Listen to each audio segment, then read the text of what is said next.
Now that the FNCS in Dusseldorf has concluded, here's everything you need to know. So the summit took place in Germany, and it was a 3-day event.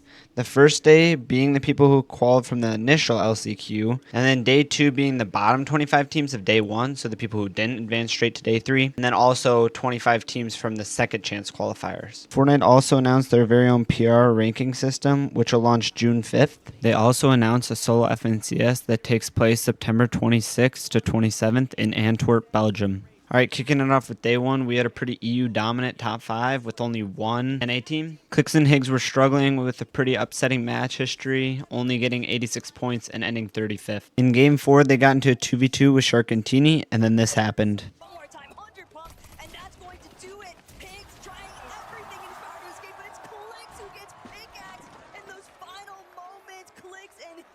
All right, moving on to day 2. Pixie and Swizzy came out swinging and dropped an 11-kill win to start things off. Here's the top 19 that made it off of consistency. And then we had some big names miss out like Jargu, Carillion, Seto, and Podesai, and then Mr. Savage and Velo, who actually ended up taking Clix and Higgs out on their last game, and I'll show you that clip in a minute. We also had some other big names like Osid and Scare, Sphinx and Muzz, and then of course Clix and Higgs, who took almost dead last. Out of the 49 teams, they took 47. All right, here's the clip of Clix and Higgs being taken out by Mr. Savage and Velo.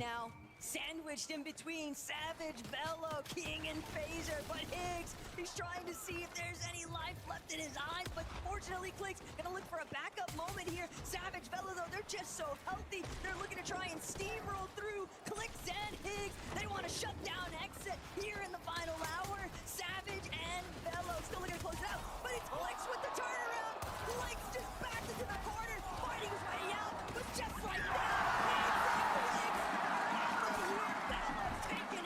with a match history like this, we'll have to see if Clix continues Fortnite competitive. All right, moving on to day 3, we had a very exciting 8 games. Sky and Scroll were holding on to lead for most of the whole tournament. It looks like they were going to take the win. But then after the mid-tournament break, on game 5, Peterbot and Poyo came out and got a 12-kill first place, and then a 3-kill 19th, and then they got a first place 8 elims, and then a second place 3 elims, with a crazy Poyo clutch to win games 5 and game 7. Poyo bringing it back.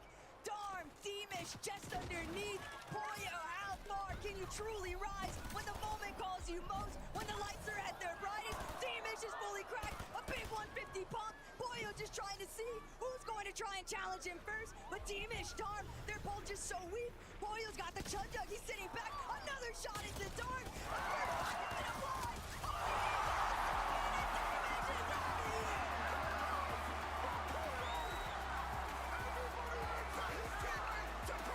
In game number 6, we had Resign and Tinka come out with a 9 elim first place, which makes them the first Australian duo to ever win a game at a LAN. Continue to keep that lead.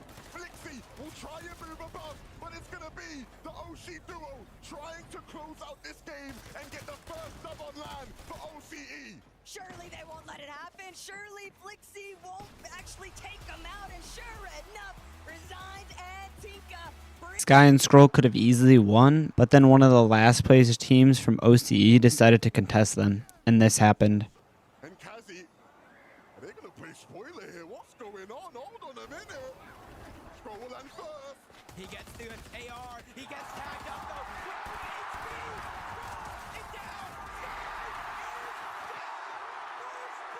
With Sky and Scroll being eliminated, this opened the leaderboard for teams like Vico, Malabuka, and Peterbot and Poyo to potentially take first place. And here's how it played out.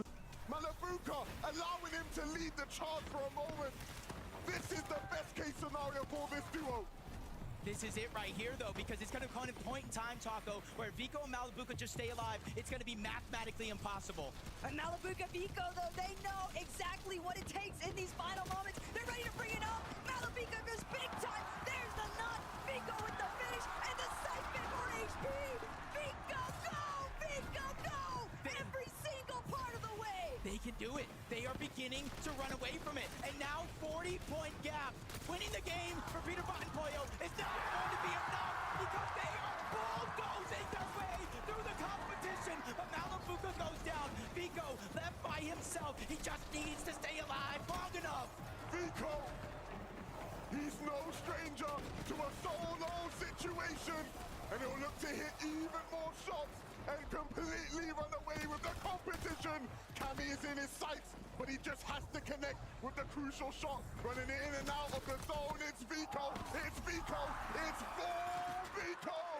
It's it right there, though. Pollo's still alive as a solo. I'm not sure what the point gap actually is, if he needs all the eliminations, if he needs the victory royale, but if there's one person this weekend that proved he will not go down without a fight, it's this man here, proving that maybe chickens can fly.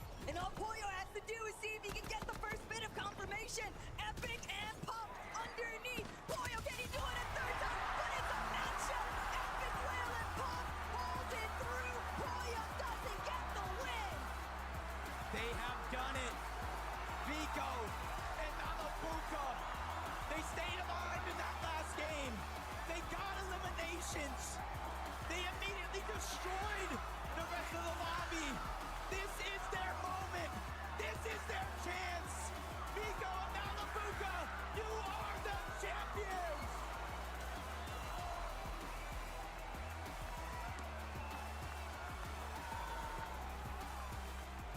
And just like that, history has been made. Vico and Malapuka are going to bring home the title of Summit Land Champions, securing their spot at the Global Championship 2.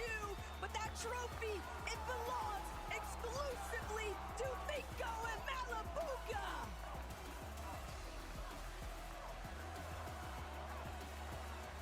Go ahead, guys. Lift that trophy. You are champions!